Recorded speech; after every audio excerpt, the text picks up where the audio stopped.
Les amis, cette review de SmackDown, elle commence très fort. Elle commence avec ça.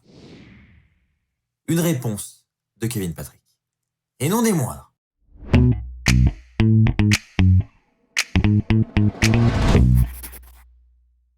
Bonjour à toutes et à tous les amis, c'est Axel, on se retrouve aujourd'hui pour la review de SmackDown. Je suis très heureux de vous retrouver, je vais vous partager évidemment tous les résultats et la review de cet épisode qui s'est déroulé hier soir du côté des États-Unis. Et comme vous l'avez vu dans l'intro, on a obtenu une réponse de Kevin Patrick. Alors le sub goal Twitch a été atteint, on a donc cette photo avec Kevin Patrick qui était en prévision. Et bien ça y est, Kevin Patrick nous a donné sa réponse et il nous attend du côté de Saint-Louis au Rumble. On essaiera donc de faire ça. Autant vous dire que j'ai hâte. D'ailleurs les amis, je serai en direct ce soir vers 21h pour en discuter avec vous et on se regardera en même temps un Royal Rumble match. Donc n'hésitez pas à me rejoindre sur Twitch. Le lien est dans la description ce soir à 21h en direct. Ceci étant dit les amis, commençons avec le premier point de cette review de SmackDown. Commençons par cette division par équipe. Les Usos ouvrent le show de SmackDown et nous souhaitent la bienvenue avant de nous parler de cette division par équipe. Donc ils vont parler du New Day en disant que ça y est, bon le New Day ils vont passer à autre chose maintenant qu'ils les ont une fois de plus battus et donc ils vont reconnaître quand même que le New Day est une très bonne équipe, que c'est d'ailleurs la seule équipe qui les pousse à bout à chaque fois. Et il est temps pour eux de nous présenter les 4 équipes qui vont s'affronter ce soir pour tenter de décrocher un match pour les titres par équipe. On aura donc les Viking Raiders. Ça, c'est une bonne nouvelle, on va pas se mentir. Les Viking Raiders, c'est quand même une équipe importante du côté de SmackDown et très talentueuse. Donc, moi, je suis vraiment content. Ensuite, on a Los Lotarios. Là, c'est pareil. Honnêtement, Humberto Carrillo, Angel Garza, j'aimais bien cette association. Je trouve ça dommage qu'ils n'aient pas cherché à les pousser un petit peu plus loin lorsqu'ils ont mis en place cette équipe. Donc là, content de les revoir sur le devant de la scène. Ensuite, on a Mansoor et Cesaro. Alors, on était très content de l'association entre Cesaro et Ricochet. Franchement, moi, le premier, je trouvais qu'il y avait vraiment un gros potentiel. Et là, Ricochet a été remplacé par Mansoor. Alors, on sait qu'il y a un show en Arabie Saoudite qui approche très bientôt. Est-ce que c'est pour ça qu'on ramène Mansoor sur le devant de la scène? J'en sais rien. En attendant, je trouve ça dommage d'être passé à côté de cette association entre Ricochet et Cesaro. Après, on sait que Ricochet, lui, était occupé un petit peu plus tard dans la soirée. Donc, c'est peut-être pour ça qu'ils ont cherché un nouveau partenaire à Cesaro.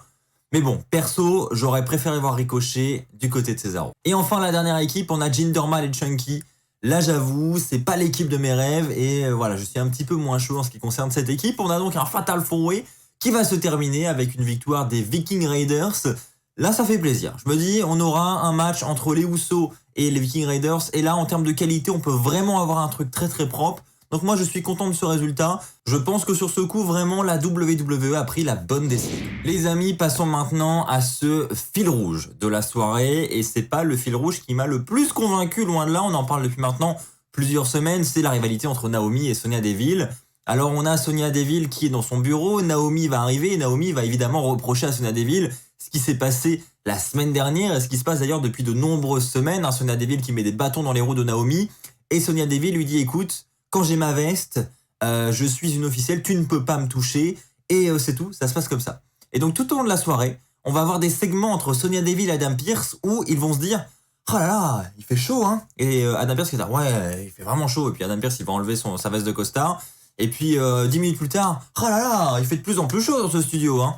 Et Adam Pearce, ah ouais, il fait vraiment chaud. C'est limite si on n'avait pas Adam Pearce torse nu dans le bureau. Et donc on comprend très vite que c'est Naomi qui a boosté le chauffage pour que Sonya Deville puisse retirer sa veste et lui dire « Là, tu n'as pas ta veste ». Naomi va donc vouloir attaquer Sonya Deville, mais Adam Pearce va l'en empêcher. Sonya Deville va vite remettre sa veste pour justement reprendre son rôle d'officielle. Et ensuite, on a Adam Pearce qui va officialiser un match entre Naomi et Charlotte Flair pour la semaine prochaine. Alors le titre de Charlotte Flair ne sera pas en jeu, mais si Naomi remporte ce combat, elle obtiendra un match de championnat face à la championne dans les prochaines semaines. Bon, les amis, vous connaissez mon avis là-dessus. Je trouve que ça dure depuis très longtemps et c'est loin d'être la rivalité qui me passionne chaque semaine. Je trouve que là, on devrait mettre fin à tout ça. Ça tourne beaucoup trop en rond. Parlons maintenant de Sami Zayn et de son segment In Zayn, où il veut tout simplement reproduire des cascades à la Johnny Knoxville. Donc ça, honnêtement, je m'y attendais un petit peu, j'avoue. Le Sami Zayn qui va entrer dans du comedy wrestling pour essayer d'imiter Johnny Knoxville, pour essayer d'arriver à la cheville de Johnny Knoxville. Donc là, cette semaine, pour ce premier défi, il est assis dans un caddie avec un casque et il y a 2 officiels qui sont là pour le pousser.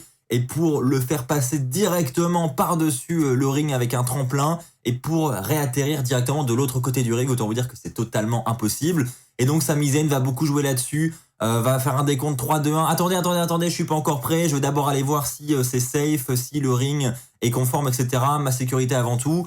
Donc voilà, Sami Zayn va vraiment prendre son temps et pendant qu'il sera sur ce ring, on a Shinsuke Nakamura et Rick Boogs qui vont arriver par derrière et qui vont en profiter pour attaquer Sami Zayn. On a ensuite Rick Boogs qui va envoyer Sami Zayn à l'extérieur pour le faire chuter là où il devait atterrir avec ce qu'a dit. Donc voilà, vraiment du comedy wrestling. Johnny Knoxville n'était pas là cette semaine, mais on a un Sami Zayn qui continue à rivaliser avec lui. Donc très clairement, on aura un face-à-face Sami Zayn, Johnny Knoxville dans le Rumble. En tout cas, c'est ce qu'on essaie de nous vendre. Enchaînons avec Natalya qui cette semaine affronte Aliyah. Et donc juste avant le match, on a Natalya qui va venir faire un petit peu sa promo en montrant le livre des records et en disant à Aliyah qu'elle va ajouter un 4e record dans le livre mondial des records.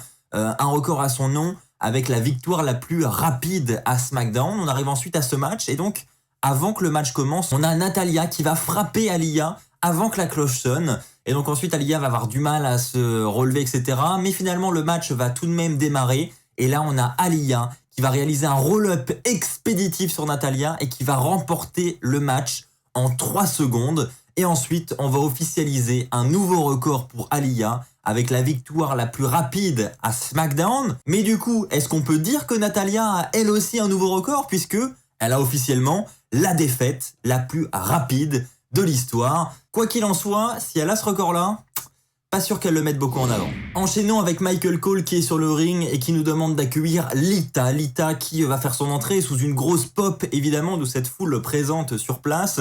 Ça fait plaisir de réentendre de sa musique, de revoir Lita dans un ring de la WWE. Et ensuite, Michael Cole va lui poser une question très simple. Pourquoi revenir dans le Royal Rumble match cette année? Et Lita va dire qu'elle a accompli beaucoup de choses à la WWE, elle a catché à WrestleMania, elle a eu des Steel Cage matchs, mais elle n'a jamais remporté de Royal Rumble match. Et d'ailleurs, elle va dire à l'univers de la WWE qu'elle a peut-être encore un dernier run à faire dans cette fédération. Et donc, elle compte éliminer les 29 autres superstars pour aller affronter une championne dans le main event de WrestleMania. Et on a donc ensuite Charlotte Flair qui fait son entrée. Et honnêtement, Charlotte Flair face à Lita au centre du ring, eh bien je trouve que ça a quand même de la gueule. Charlotte Flair qui va dire à Lita qu'elle va faire avec elle exactement ce qu'elle a fait avec Trish Stratus à SummerSlam 2019. Elle va donc la battre et l'humilier devant tout l'univers de la WWE. Et donc Lita, en ce qui concerne Lita, elle va tout simplement la projeter par-dessus la 3e corde pour l'éliminer, tout comme ce qu'elle va faire avec les 28 autres superstars qui seront dans ce match. Donc Charlotte Flair très confiante. Et ensuite, on a Lita qui va faire semblant de gifler Charlotte Flair. Charlotte Flair va vouloir se protéger, mais pas de gifle, mais par contre un twist of fate juste derrière pour Lita qui va ensuite célébrer avec la foule présente. Et donc honnêtement, comme je vous l'ai dit tout à l'heure, je trouve que ce face-à-face a quand même de la gueule maintenant.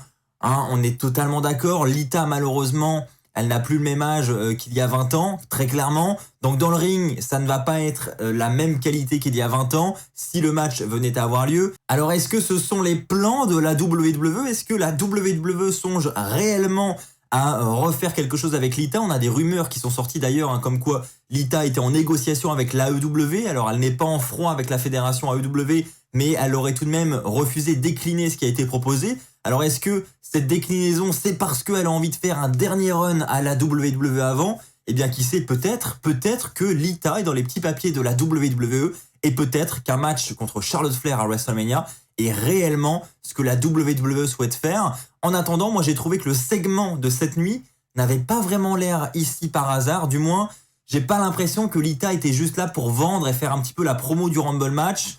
J'ai vraiment l'impression qu'ils essaient de commencer à construire quelque chose entre Charlotte Flair et Lita. Je ne sais pas ce que vous en avez pensé les amis, n'hésitez pas à me partager votre avis dans les commentaires. Enchaînons avec un match sympathique entre Sheamus et Ricochet. Sheamus qui veut évidemment venger Ridge Holland qui a eu le nez pété suite à un move un petit peu raté de Ricochet du côté du dernier pay-per-view des One. Donc match sympathique, on aura des beaux petits spots, Ricochet toujours aussi athlétique, qui vend toujours aussi bien, aussi les prises de Sheamus, franchement très très bon vendeur aussi Ricochet, faut le souligner. Ça va se terminer avec un Brogue Kick de Sheamus pour la victoire. On a donc ensuite une célébration de Sheamus. Ceci étant dit, passons au flop de la soirée.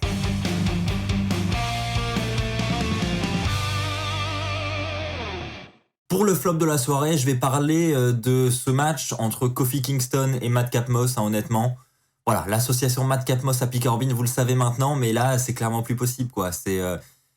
Donc on a Kofi Kingston hein, qui nous dit que Xavier Woods, King Woods, pardon, ne pourra pas participer au Rumble match cette année, mais la royauté doit avoir sa place dans le Royal Rumble. Et donc pour ces raisons, Kofi Kingston officialise sa participation. Et donc à ce moment-là, il va être coupé justement par Madcap Moss et Happy Corbin, qui vont commencer à faire des blagues, mais vraiment, vraiment nulles. Ce qui va ensuite nous mener à ce combat contre Kofi Kingston.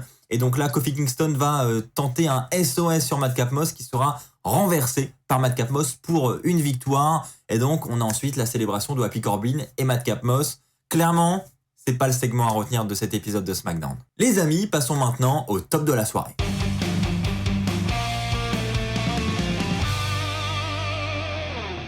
Pour le top de la soirée, je vais parler de ce main event, segment de main event entre Seth Rollins et Roman Reigns. Honnêtement, je vais vous dire la vérité, pour moi, le match du Rumble est très prévisible. Et c'est ça qui est un petit peu dommage, c'est qu'on a une grosse rivalité qui se prépare avec un match qui, au bout, je trouve, est quand même assez prévisible. Hein. Je doute vraiment que Roman Reigns perde sa ceinture face à Rollins du côté du Rumble. Mais en attendant, la rivalité qui est en train de se construire est quand même exceptionnelle. Et j'ai envie de vous dire, ça nous fait oublier en fait cette prévisibilité pour le Rumble et c'est un très bon point. C'est pour ça que je l'ai mis en top de la soirée parce que déjà, quand dans le main event, on a Rollins qui fait son entrée suivi de Roman Reigns et qu'ensuite on a simplement un plan de caméra qui switch d'un homme à l'autre, l'échange de regards est incroyable. Honnêtement, là, il y a vraiment une histoire qui est en train d'être racontée. D'ailleurs, ça tourne beaucoup autour de The Shield. The Shield qui a d'ailleurs 10 ans déjà, vous imaginez. Enfin, le coup de vieux qu'on se prend tous là, hein, je pense. The Shield, moi, perso, j'ai pas l'impression que ça fait 10 ans. C'est un truc de malade. Ça fait 10 ans. Et donc, la rivalité tourne autour de ça. C'est d'ailleurs ce que va dire Rollins à Roman Reigns. Il va commencer très fort avec de grosses punchlines. Il va dire à Roman Reigns, écoute, c'est moi qui t'ai construit au sein de The Shield. Alors, je peux très bien te détruire. Donc Roman Reigns évidemment va pas apprécier, va dire que Seth Rollins est un clown et ensuite il va lui dire écoute, si j'avais choisi moi-même une méga star du côté de Raw, je ne t'aurais pas choisi toi, j'aurais choisi ta femme. Et donc là évidemment le public fait oh, grosse punchline de Roman Reigns très clairement. Donc on a vraiment des échanges verbaux très intéressant entre les deux hommes et c'était un très beau segment pour conclure SmackDown. On a ensuite l'intervention des Usos qui viennent pour justement attaquer Seth Rollins, mais Seth Rollins va réussir à s'échapper du ring juste à temps, va ensuite monter sur la table des commentateurs et regarder la scène au loin et le show va se conclure sur ces images. Honnêtement, moi, ce segment de SmackDown, il a encore plus augmenté ma hype pour ce combat du côté du Rumble. Autant vous dire que maintenant, j'ai plus de hâte. Voilà les amis, c'est ainsi que s'achève cette review de SmackDown. Je vous invite à venir regarder avec moi un Rumble match du côté de Twitch. On parlera également de tout ce qui se passe autour de ce voyage du Rumble qui est en préparation. Merci à tous d'avoir regardé cette vidéo. On se retrouve très vite sur cette chaîne YouTube. D'ici là, portez-vous bien et n'oubliez pas, soyez toujours très très fiers d'être fan de catch. Allez, bye tout le monde.